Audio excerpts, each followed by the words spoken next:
বর্তমান আমাদের সরকার ডক্টর ইউনূস সাহেবের সরকার, আমরা তাকে সমর্থন দিয়েছি, আমাদের সমর্থন অব্যাহত থাকবে। আমি আজকের এই সভা থেকে ডক্টর ইউনূস সাহেবকে বলবো, আপনি একটি কার্যকর ভূমিকা নেন। আপনি বিশ্ববরেণ্য ব্যক্তি, আপনাকে আমরা 96 সাল থেকে একমাত্র ভাসানী অনুসারী পরিষদ আপনাকে সমর্থন দিয়ে যাচ্ছিল। যেদিন শেখ হাসিনা আপনাকে ওই গ্রামীণ ব্যাংক থেকে বের করার অপচেষ্টায় লিপ্ত হয়েছিল, সেদিন থেকে 96 সাল থেকে ভাসানী অনুসারী পরিষদ আপনার পাশে দাঁড়িয়েছিল। এখন আমরা আপনার পাশে থাকবো। আপনি ফিলিস্তিনকে মুক্ত করার জন্য কার্যকর ভূমিকা নিন, আমরা আপনার পাশে থাকবো। আপনার প্রতি আমাদের সমর্থন আছে। বর্তমান বাংলাদেশে আপনার যে শাসন ব্যবস্থা, এই শাসন ব্যবস্থার প্রতি আমাদের সমর্থন অব্যাহত থাকবে, কিন্তু আপনার এই সমর্থনকে কাজে লাগিয়ে আর কেউ যেন গোলা পানিতে মাছ শিকার করতে না পারে। আমরা আজকের এই সভা থেকে, এই প্রতিবাদ সভা থেকে বলছি, এই পার্শ্ববর্তী দেশ ভারতকে আপনি কোনোদিন এক বিন্দু ছাড় দেবেন না। যদি এই পার্শ্ববর্তী দেশ ভারতকে, আমরা জানি আমাদের নেতা মৌলানা ভাসানী উনি বলেছে, যারা যতদিন ভারতকে এই দেশের শত্রু হিসাবে চিনতে পারবে না, ওই জাতি ততদিন পিছিয়ে থাকবে। তাই আমরা জানি কত নিকৃষ্ট জাতি এই ইসরায়েল।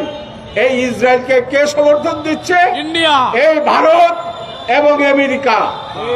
আজকে দেখেন, আমেরিকা ভিসা নিয়ে যেও ওই আমেরিকার কোর্টে যদি মোবাইল চেক করে দেখে আমেরিকার বিরুদ্ধে কথা বলেছেন, আপনাকে এয়ারপোর্ট থেকে বিদায় করে দিবে।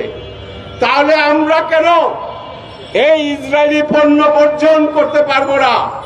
কেন কোকা-কোলা ফান্টা আমরা বর্জন করতে পারবো না? কেন বাটার জুতো আমরা বর্জন করতে পারবো না? আজকের এই সভা থেকে সারা বিশ্বের মুসলমানের কাছে আমাদের আবেদন, আপনারা ইসরায়েলি পণ্য বয়কট করুন। এই দেশের মানুষ, আমরা ইসরায়েলি পণ্য বয়কট করব, কিন্তু আমরা কোনো ভাঙচুরের মধ্যে যাব না, বিশৃঙ্খলার মধ্যে ভাসানী অনুসারী পরিষদ যাবে না। কিন্তু ইসরায়েলি পণ্য আপনারা বর্জন করুন। আপনারা একটা 7-আপ খেয়ে যে পয়সা দিয়ে ইসরায়েলকে সহায়তা করবেন, ওই সহায়তা নিয়ে তারা আমেরিকা থেকে অস্ত্র কিনে আমাদের মা বোনদের, ফিলিস্তিনি মা বোনদের উপর অত্যাচার চালাচ্ছে, গুলি করে মানুষ হত্যা করছে, গুলি করে শিশু হত্যা করছে। তাই আমি আপনাদেরকে অনুরোধ করব, ইসরায়েলি পণ্য বয়কট করুন, বাটার জুতা কেনা বন্ধ করুন, কোক, ফান্টা, 7-আপ যত ইসরায়েলি পণ্য আছে আপনারা বর্জন করুন।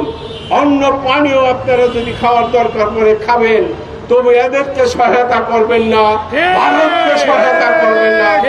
আমি এই বলে আজকের এই সভা থেকে আবারও আমরা ডক্টর ইউনূস সাহেবের সাফল্যকে ধরে রাখার জন্য, আমরা তার সাফল্যকে ধরে রেখে বাংলাদেশে একটি সুখী সমৃদ্ধশালী বাংলাদেশ হবে, মৌলানা ভাসানীর আদর্শের বাংলাদেশ হবে, মৌলানা ভাসানীর চেতনার বাংলাদেশ হবে।